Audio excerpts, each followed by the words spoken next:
Joining me now is Deputy Executive Director of the Institute of Public Affairs, Dan Wild. Dan, New South Wales faces potential blackouts this week, with temperatures in Sydney tipped to reach 39 degrees. The Australian energy market operator has issued a lack of reserve warning for New South Wales from 3:30 to 7:30 p.m, flagging that the energy deficit could be so severe it may trigger intentional power outages in parts of Sydney.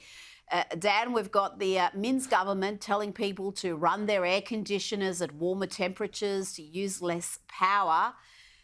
This is what we were warned about, that if you go down this road, you're going to have blackouts, intentional blackouts.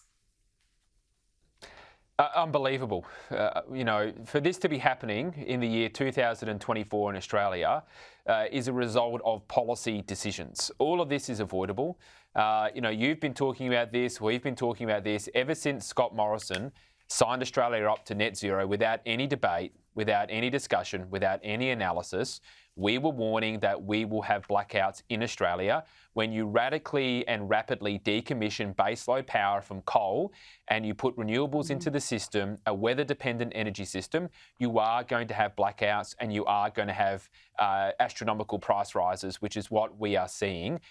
This is a monumental failure of leadership over many years on both sides of politics who continue to go down the net zero path. You cannot run a nation on net zero.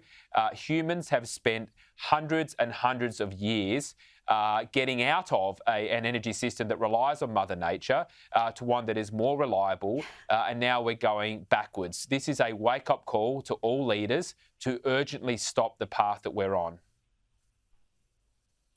Now, we're in a per capita recession right now. It's something we mention on this program frequently. And the Australian reports today that this is the longest per capita recession we have had in the past 50 years. Economists are warning that this trend will continue. But Dan, we've got Treasurer Jim Chalmers defending the Albanese government's record on economic management. How can he do that given these numbers? And the numbers showing that Australian households are suffering the worst decline in living standards since the 1950s.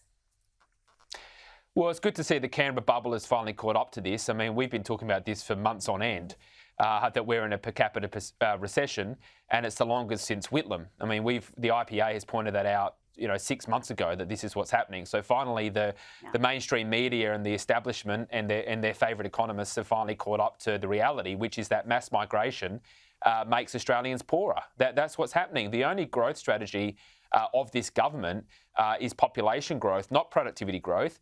And as you know, Rita, yes, of course, if you bring more people into an economy, the size of the economic pie will get bigger. But the slice of that economic pie that every Australian is getting smaller. And they've got no plan for how to boost our productivity growth, and instead are doubling down on this failed migration strategy. So, look, I think the government's got a real problem here. They don't have any way of growing the economy. This is a redistributionist government, not a growth government. So I think, Jim Chalmers has been found, as we head to MyEFO, which will be coming out next month, has been found to not have any meaningful economic policies up his sleeve. If you want to know what Australia is going to look like if we had 10 years of the Albanese government, then look at Victoria. The state is broke. State taxes are soaring. Businesses are fleeing. And taxpayers are paying for Labor's massive infrastructure projects, which have blown out by over $40 billion and counting.